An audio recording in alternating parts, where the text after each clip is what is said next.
નમસ્કાર વિદ્યાર્થી મિત્રો, આપ સૌનું સ્ટડી પેનલ પર હાર્દિક સ્વાગત છે।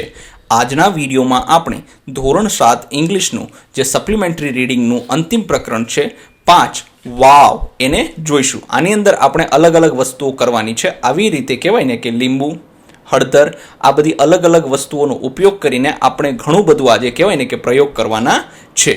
તો ચાલો જોઈએ। સૌથી પહેલા 5 wow invisible ink with lemon juice, मतलब એમ કહેવાય કે લીંબુના રસથી આપણે અદ્રશ્ય શાહી બનાવીશું। કઈ રીતે? What you need, half a lemon, a bowl, a cotton bird, match stick. मतलब જો શું કહે છે ખબર છે કે અડધું લીંબુ લઈ લ્યો, એક વાટકી લઈ લ્યો, અ કોટન બર્ડ ઓર અ મેચ સ્ટિક। જો વાટકી છે ને, આ કોટન બર્ડ આવું પણ લઈ લેવાય। જો આવું કાન ખોતરવાનું આપણા ઘર લગભગ બધાના ઘરે હોય છે, ના હોય તો પછી રૂ લઈ લેજો, ચાલશે। વ્હાઇટ પેપર, એક સફેદ કાગળ લઈ લ્યો, અ કેન્ડલ ઓર અ ગેસ સ્ટવ, અથવા તો એક કહેવાય ને કે એક મીણબત્તી લઈ લ્યો, અથવા તો ગેસનો સ્ટવ ના લેતા, એ નુકસાન કરી શકે છે। તો તમે શું લેશો? એની જગ્યાએ તમે લેશો કેન્ડલ। કેન્ડલ મતલબ મીણબત્તી। પછી શું કરીશું આપણે?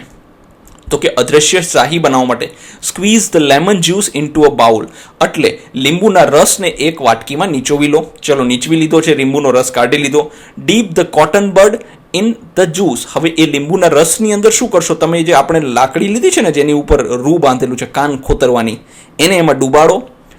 Right a secret message on paper with a cotton bird and let it dry, એટલે એમ કહે છે કે હવે તમે એક સિક્રેટ સંદેશો, ગુપ્ત સંદેશો લખો એના ઉપર, તમને દેખાશે નહીં, બરાબર છે?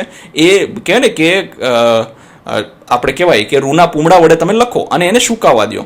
હોલ્ડ ધ પેપર, હવે જો તમારે સંદેશો વાંચવો હોય તો મીણબત્તી સળગાવીને એની જે પેલી આગની હોય છે ને, શું કહેવાય કે એની અગ્નિની જ્યોત હોય છે ને, ત્યાં જો તમારે એકલા નથી કરવાનું, તમારે કોઈ મોટાની મદદથી આ વસ્તુ કરવાની છે, અથવા તો તમારા જે વિષય શિક્ષક જે છે તે તમને વર્ગમાં કરાવશે, અથવા તો ઘરે કોઈની મદદથી કરજો, તમે પોતાની રીતે એકલા પ્રયત્ન કરતા નહીં। ઓલું કહેવાય ને, don't try it at home, મતલબ ઘરે આનો પ્રયત્ન એકલા કરવાનો નહીં। તો પછી એને જો તમે જેવી એ અગ્નિની જ્યોત એમાં દેખાશે ને, તો તમે જે કાંઈ પણ તમે લખેલું હશે ને એ એની અંદર ઉપસી આવશે અને તમે એને વાંચી શકશો। તો શું થશે? The hidden writing turns brown and becomes visible, હવે જે છુપાયેલા અક્ષર હતા એ શું થશે? તો કે કથ્થઈ કલરનું થઈ જશે અને તમને દેખાવા લાગશે। ચાલો હવે જોઈએ turmeric and soap, the colour change. હવે જો ટર્મરિક એન્ડ સોપ્સ, ટર્મરિક એટલે શું થાય? હળદર અને સાબુ, એનાથી શું થશે? તો કે રંગમાં બદલાવ। હવે જોઈએ કઈ રીતે। ટર્મરિક પાવડર એટલે હળદરનો પાવડર લઈ લો, જેને હળદર આપણે કહીએ છીએ। વોટર એટલે પાણી લઈ લો।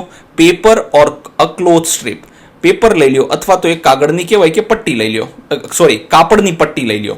સોપ સોલ્યુશન, સોપ સોલ્યુશન એટલે શું ખબર છે? ઓલું ફીણવાળું પાણી હોય ને, બરાબર છે, એને સોપ સોલ્યુશન કહેવાય। મેક અ સોપ સોલ્યુશન, ચલો પાણી હલાવી નાખ્યું થોડુંક પાવડર નાખીને, ઓલું નિરમા પાવડર નાખીને પાણીને હલાવશો તો પણ એ સોપ સોલ્યુશન જ થઈ જાય છે। Apply it on your palm, હવે એ જે સોપ સોલ્યુશન બને એને શું કરીશું? આપણે આપણા હાથમાં લગાડીશું। પછી sprinkle some turmeric powder on your palm, કોઈની મદદથી આપણે કહીશું કે થોડુંક જે હળદર જે છે, હળદરનો પાવડર છે, હળદરની ભૂકી છે, એ આપણી હથેળી ઉપર નાખે અને આપણી હથેળી કેવી થઈ જશે? The yellow turmeric turns red brown, એટલે આપણું જે પીળા કલરનું જે આપણી હથેળી હતી એ કેવી થઈ જશે?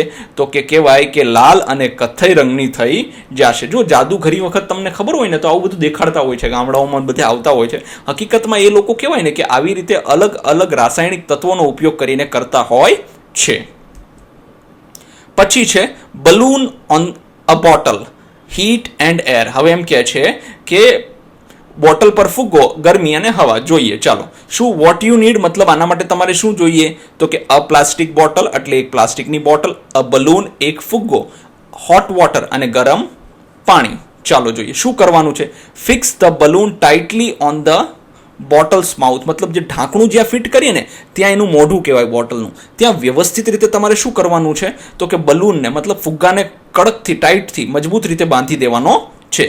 Place the bottle in hot water, હવે તમે શું કરશો કે ગરમ પાણીનું જે આપણે તપેલું એક લીધું છે ને, એ તપેલાની અંદર એ બોટલને ડૂબાડવાની છે, ફુગ્ગાવાળો ભાગ નહીં, હા, બોટલને ડૂબાડવાની છે। પછી શું છે?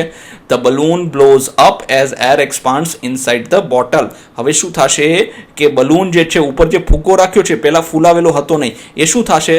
ફૂલાશે। કેમ? કેમ કે જે બોટલની અંદર હવા હતી એ શું થશે? તો કે એ કહેવાય છે કે વિસ્તરશે। કઈ રીતે વિસ્તરશે? કેમ કે જે પાણી ગરમ છે, પાણી ગરમ હોવાના ફુગ્ગાના લીધે બોટલ આપણે અંદર ડૂબાડી તો બોટલની અંદરની હવા પણ કેવી થશે? ગરમ થશે અને એ વિસ્તરશે અને વિસ્તાર એનો થશે તો એ હવા ક્યાં ભરાશે? ફુગ્ગાની અંદર ભરાશે. ધન્યવાદ વિદ્યાર્થી મિત્રો. તમારે આની PDF જોતી હોય તો તમને અમારી ટેલિગ્રામ ચેનલની લિંક ડિસ્ક્રિપ્શન બોક્સમાં આપેલી છે, ત્યાંથી તમે આની PDF મેળવી શકો છો. ધન્યવાદ.